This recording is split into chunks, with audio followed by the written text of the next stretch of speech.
Buddy JC here live from Hascon, and right now I'm with a couple of guys from the Transformers brand team. I'm John Warden, design manager at Hasbro.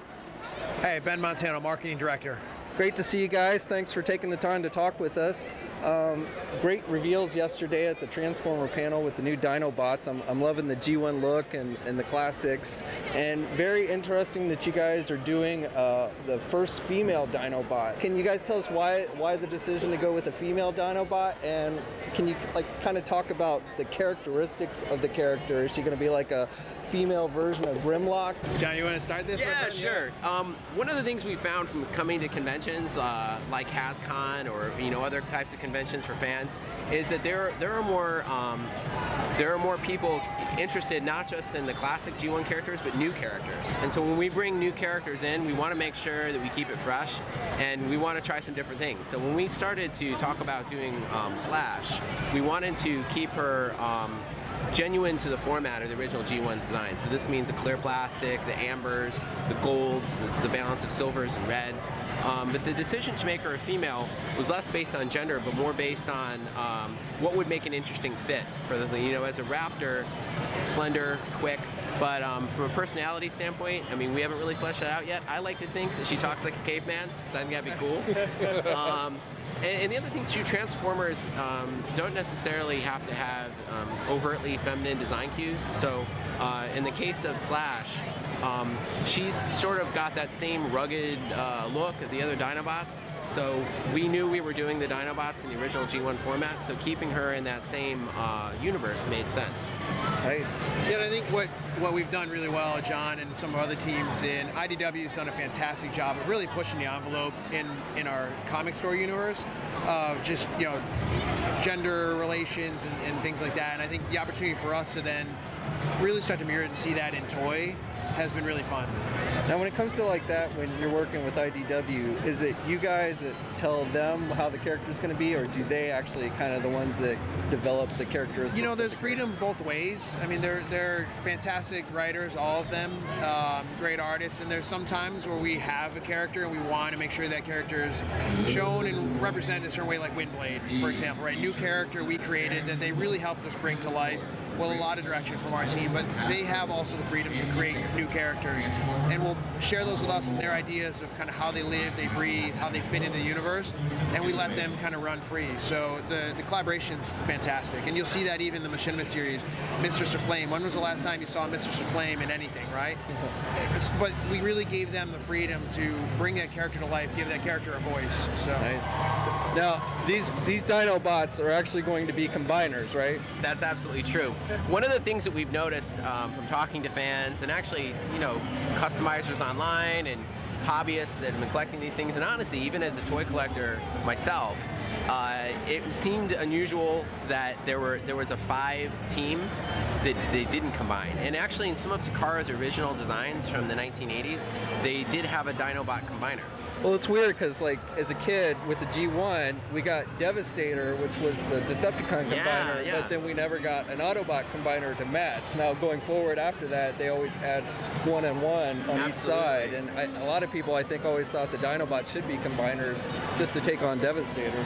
Absolutely, and using the format of Power of the Primes kind of gives us the opportunity to use the combiner joint technology that we had perfected with Combiner Wars and really take it to the next level, while still delivering on the promise of classic G1 Dinobots. So you'll notice, the fans will notice, that we've done the combiner joint in a different way this time. So Swoop, it's kind of hidden on his back.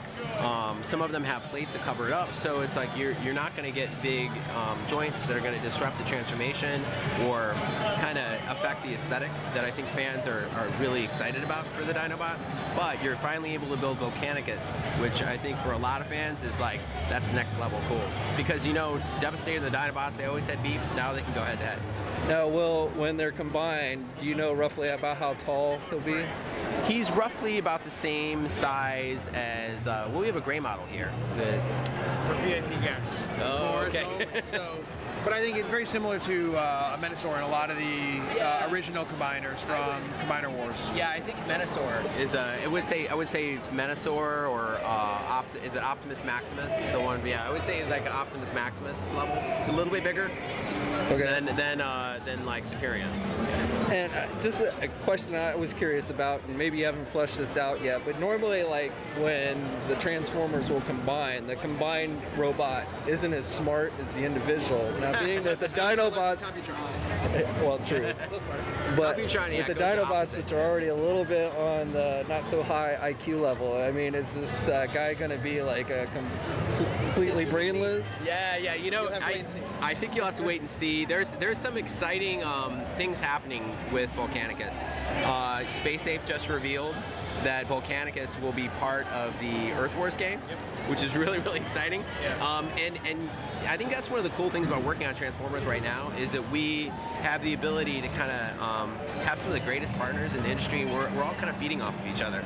So when you think about Volcanicus, I like to think that he is just like a big, powerful ogre, or like in, you know, Dungeons and Dragons, like an Etten. You know, he's a force of nature, and driven like Predaking, but maybe slower to action. But when he punches, you know, people are doomed. Kind of like Devastator, but maybe a little more cold. I don't know. I think that's part of the cool thing is, like, you know, fans can have the imagination, like, what do they think this guy wants to be like? Nice. But that's kind of like when we were designing him, that's what we had in our heads. Now, you mentioned Predaking, and that's kind of a nice segue to my next question. So you guys teased Predaking yesterday.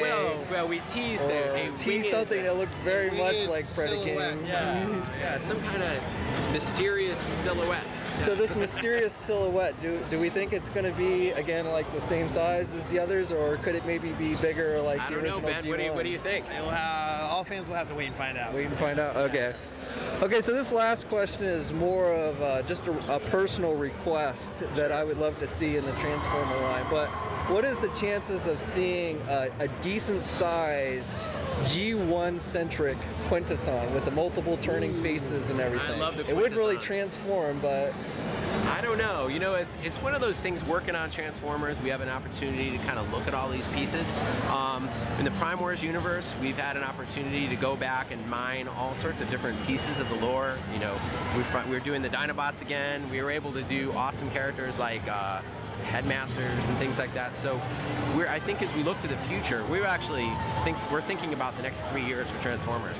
So where those guys fit in the puzzle, it could be an interesting challenge. I think right now it's wait and see, like everything. But I think that's a cool thing about being on the brand right now is that we have an opportunity to take something like the Quintessons and find a new way to introduce them. And I think to kind of cap that, you know, what John and team have done really well, even the Pretenders, right, found a way in a cool new expression in Power of the Primes to bring the Pretenders to life. I think we continue to look for ways like that to bring it. May not be always at the same scale you expect or we did originally, but we're still bringing this expanded universe to life. I think what John and I really try to do a lot is listen to you and all your other fans, say where should we go next? And that's why we hold our votes, the Hall of Fame, fan votes. That really does inspire and inform us, and not just with that one toy like Trypticon, but now we know what fans are thinking, where they're hungry for. So we look out to you and everybody watching this, say, let us know where you want us to go next. And that will help inform us as we look to bring, whether it's the Quintessons or others, to life down the road. Awesome. Well, I appreciate you guys taking the time to talk with us. It's great you guys doing events like this. I know this is kind of replacing the Botcon convention, I guess, so. Or do you think we might see a return of Botcon over? Yeah, I think, you know, again, you talk about Hascon first ever. There's a lot of big things here, right? This is grand, but there's a lot of, we hope you walk away and there's a nice personal flair to it. There's a good community of Transformers fans here. So I think John and I have attended a lot of Botcons in the past. We think we brought a lot of that flavor, that kind of very personal experience, but to a grand scale as well. So I think more to come on what the future of Transformers events looks like. Awesome. Well, thanks again, guys, for taking the time to talk with us. This is JC here at Hascon, and until next time, I'll catch you guys later.